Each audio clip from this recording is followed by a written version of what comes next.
Bagaimana kabarnya hari ini? Nah, bagus sekali ya kelas ini, semangat semua untuk belajar pagi hari ini.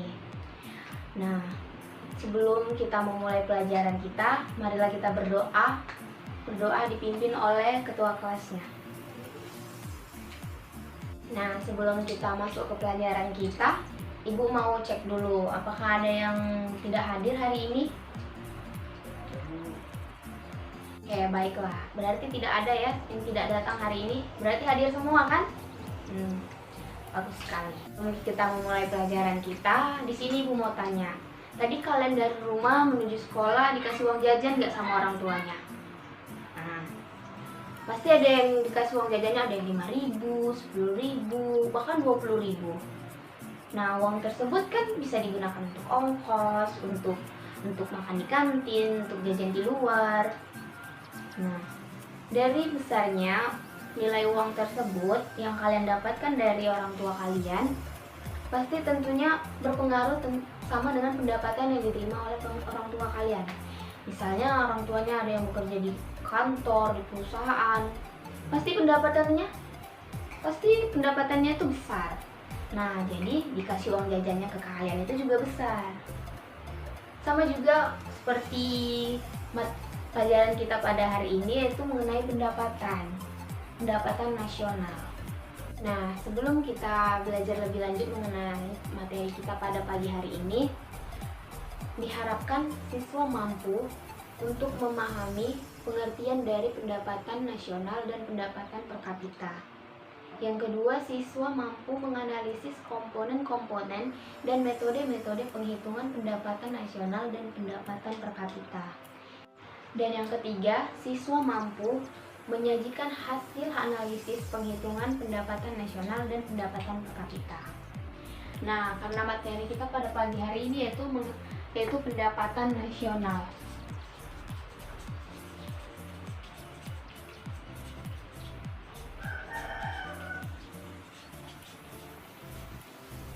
Nah, di sini ada yang tahu apa itu pendapatan nasional?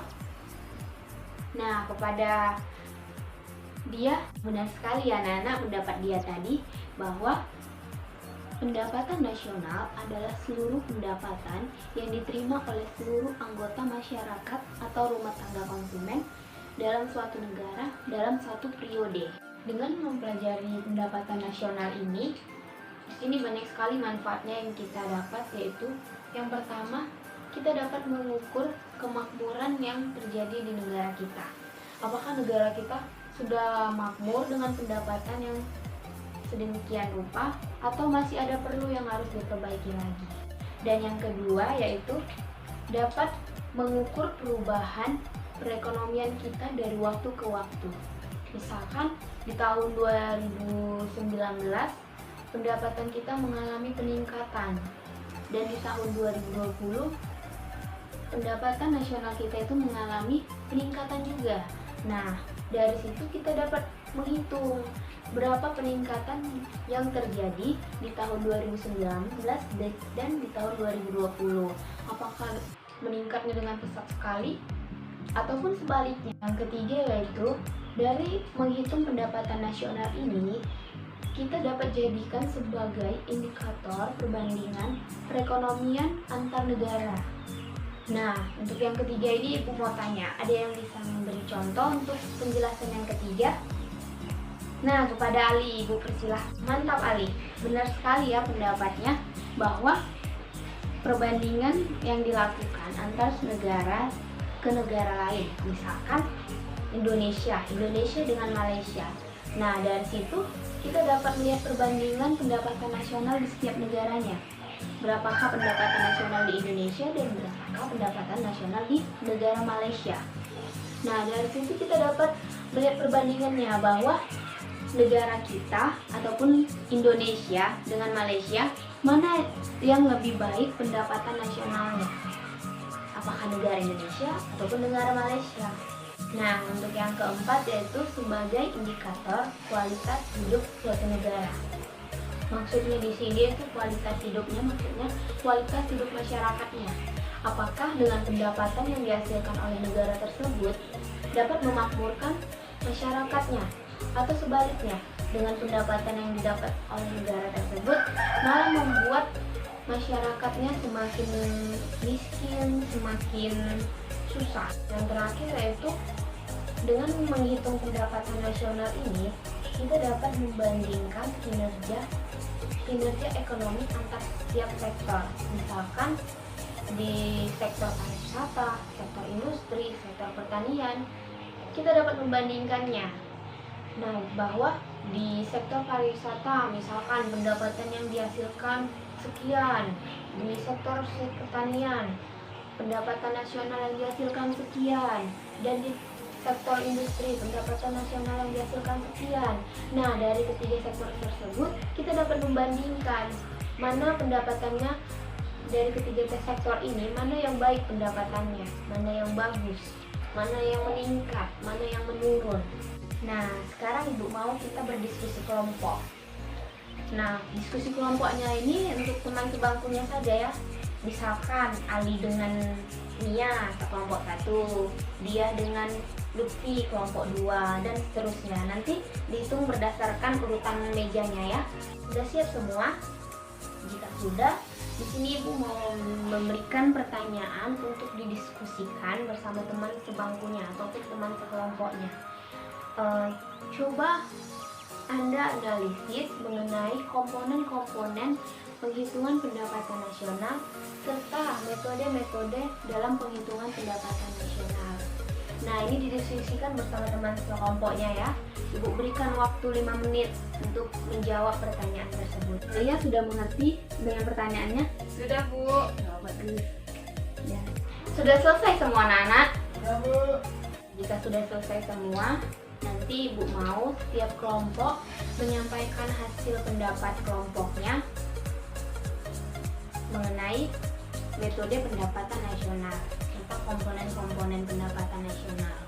Pendapat kelompok terbaik dalam menyampaikan hasil diskusinya, Ibu akan berikan reward untuk kelompok tersebut. Tapi harus pendapatnya yang terbaik ya. Nah, sekarang kelompok siapa yang mau menyampaikan hasil diskusinya?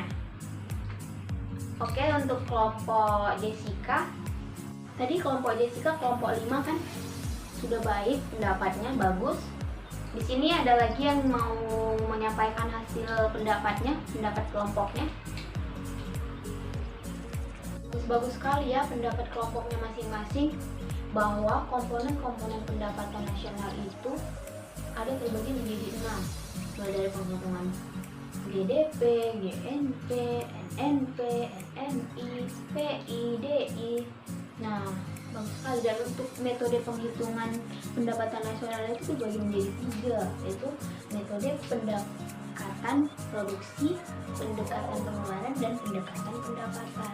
Nah, tadi Ibu sudah janji mau memberikan reward berupa hadiah pena untuk kelompok terbaik dalam menyampaikan pendapatnya.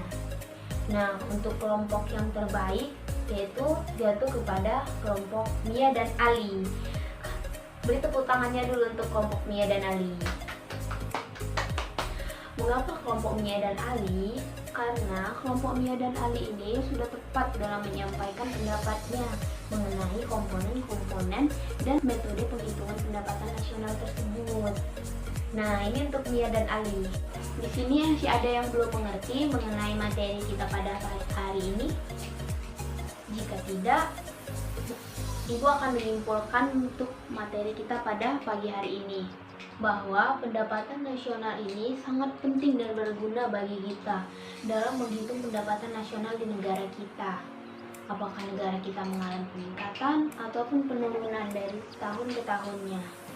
Dengan menghitung pendapatan nasional ini juga, kita dapat menghitung laju pertumbuhan perekonomian di negara kita. Apakah sudah dapat dikatakan dengan negara maju ataupun masih dikatakan dengan negara berkembang. Sekian untuk materi kita pada pagi hari ini. Kita lanjutkan di minggu depan untuk materi selanjutnya. Dan untuk akhir kata Ibu ucapkan selamat pagi.